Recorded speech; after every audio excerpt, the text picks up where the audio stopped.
Have you ever faced a challenge so big that you thought it might be impossible to overcome? What if your very body was the challenge? Could you still chase your dreams? Imagine being born without arms, in a world that constantly tells you what you can and can't do. How would you respond? Would you let society define your future?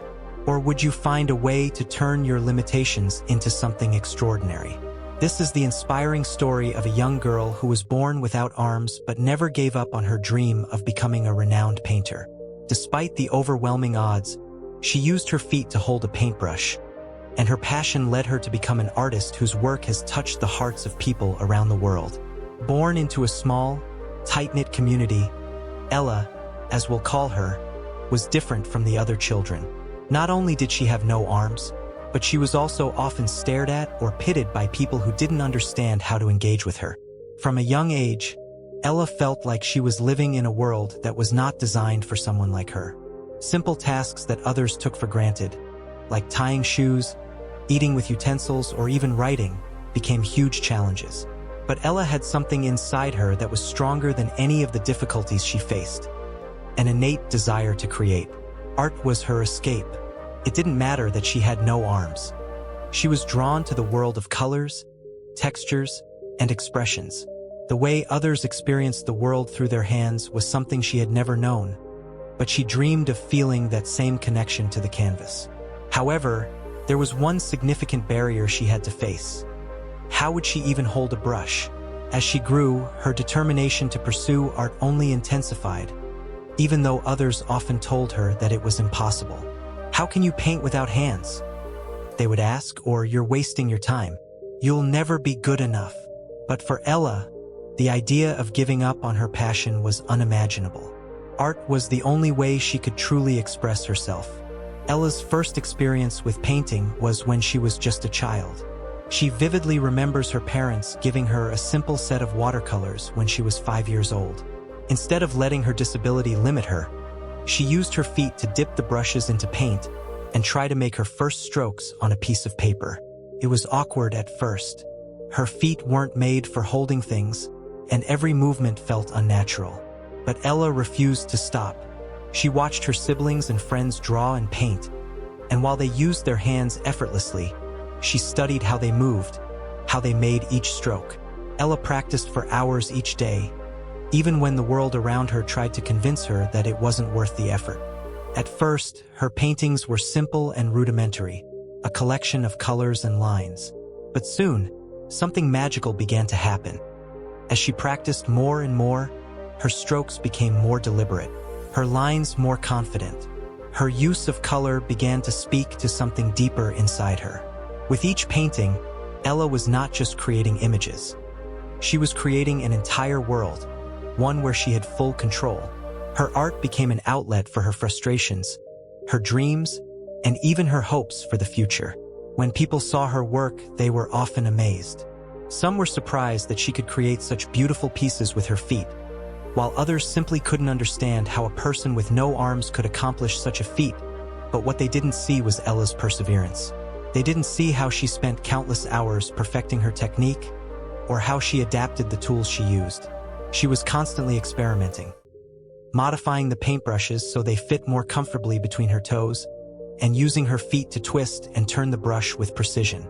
As Ella entered her teenage years, the intensity of her passion for art only grew stronger.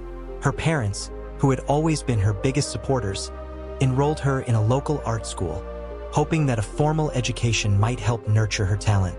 However, once again, Ella was faced with new challenges. The teachers and students at the school had their own set of doubts. Could a young girl with no arms truly master the fine arts? Would her work ever be taken seriously? In the beginning, Ella felt like an outsider. While her peers were using their hands to sketch and paint with ease, she was still learning to adjust to her body's limitations. Her feet, although more skilled than when she was a child, still lacked the dexterity of hands, and some tasks, like shading or fine detail work, were difficult to execute. But Ella was no stranger to adversity. Instead of allowing self-doubt to take over, she doubled down on her commitment to learn. Every evening, after classes ended, she would spend hours practicing her techniques. She experimented with different brushes and media, developing unique methods that only she could use.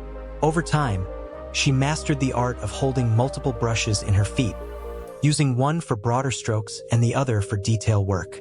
Ella's teachers were initially skeptical, but as they watched her progress, their perspectives began to change. They saw how she didn't just try to replicate what others were doing. She created something entirely her own. Her paintings, though still unrefined in the beginning, had an emotional depth that resonated with the few who were willing to look beyond her disability. Ella wasn't just painting what was in front of her. She was painting what was in her soul. Despite the doubts of her classmates and even some of her teachers, Ella began to develop a distinct style that was uniquely hers. She focused on vibrant colors and abstract designs, infusing her work with raw emotion. Her use of color was unlike any other, with splashes of brightness and darkness that seemed to speak louder than words. Every piece she created told a story about overcoming pain, embracing imperfection, and finding beauty in unexpected places. But recognition didn't come easily. Even after graduating from art school, Ella struggled to find opportunities in the art world. She would attend gallery openings, but she was often overlooked. The mainstream art world was slow to embrace a young, armless artist. Gallery owners weren't interested in taking a risk on someone whose work had never been seen before, especially someone with such an unusual background. Instead, they preferred artists who followed the traditional path and whose stories fit a certain mold. Ella could have given up, but quitting was never in her nature. She decided to create her own opportunities.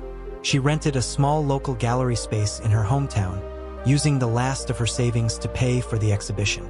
She wasn't sure if anyone would show up, let alone buy her art, but she was determined to give her work a chance to speak for itself.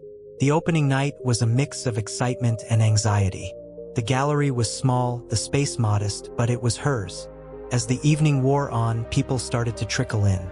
At first, they were skeptical, but then something changed. They began to examine her work closely, staring at the colors, the brushstrokes, the emotion that poured from the canvas. And gradually, word started to spread. By the end of the night, half of her paintings had sold, and Ella had connected with several influential art collectors who saw the potential in her work. It was a breakthrough moment.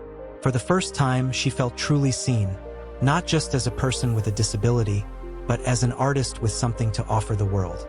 The event was not just a financial success. It was a testament to her resilience. Ella had proven that she could create the opportunities she needed, regardless of the obstacles.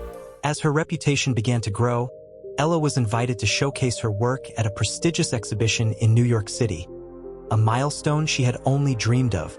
The invitation came from a well-known art critic who had been impressed by her unique approach to painting.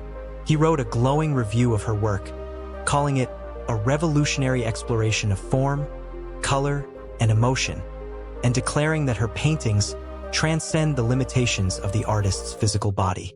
His words were more than just praise. They were validation. The exhibition in New York marked a major turning point in Ella's career. The show attracted collectors, critics, and art lovers from all over the world.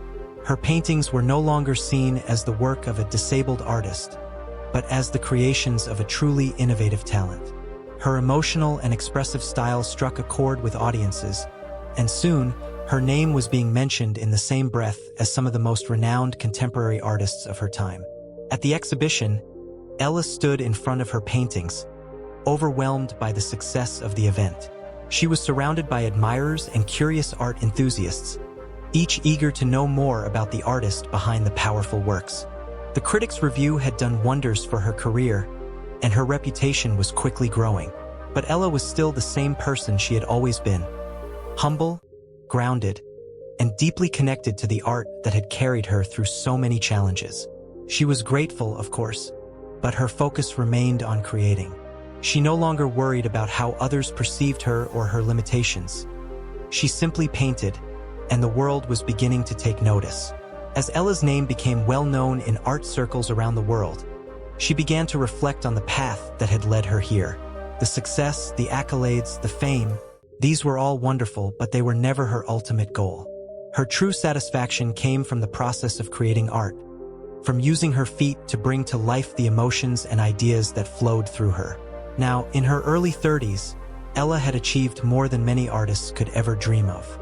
She had sold paintings in major galleries, held exhibitions in cities like Paris, London, and Tokyo, and had even been invited to speak at conferences and panel discussions on the intersection of art and disability. Her work was celebrated not just for its technical mastery, but for its emotional depth and the courage it represented. Ella had become an icon, a symbol of determination, passion, and the belief that anything is possible. But as she stood in front of her latest exhibition, a solo show in a major New York gallery, Ella realized that the true impact of her journey wasn't about the recognition. It was about the people her story had touched. She had received letters from young artists, especially those with disabilities, telling her how her story had inspired them to pursue their own dreams. Some shared that they had never believed it was possible for them to be artists, but after seeing her work and hearing her story, they had found the courage to start. Ella wasn't just an artist anymore. She had become a mentor. She was regularly invited to meet with young, aspiring artists with disabilities, offering guidance, encouragement, and, most importantly, a reminder that they too could accomplish their dreams. She had come to understand that her art was just one part of her mission. Her true calling was to inspire others to break through their own barriers, whether they were physical, mental, or societal. Ella's story is about more than overcoming the challenges of a physical disability. It's about refusing to let the world define your limits. It's about pushing through doubt and hardship to find a way to create, to dream, and to leave a mark on the world. It's about showing that what might seem like a disadvantage can be transformed into something powerful, something beautiful. For Ella, every brushstroke told a story of resilience, and every painting became a message of hope. In a world that often focuses on what's wrong with people who are different, Ella turned her disability into a source of strength and inspiration. She wasn't defined by her arms or the lack of them, but by her passion, her work, and the way she chose to live her life. Her art and the journey behind it shows us that it's not the obstacles that define us, it's how we choose to respond to them. In her case, Ella chose to create. She chose to keep painting, even when the world told her that she couldn't. And by doing so, she rewrote the rules of what's possible. Do you believe that challenges can be transformed into opportunities for growth? Have you ever faced a situation where you had to push through your own limits in order to achieve something important to you? Let us know in the comments below. How did you overcome it? If Ella's journey inspired you, don't forget to like this video and subscribe for more stories about the incredible people who prove that anything is possible when you believe in yourself.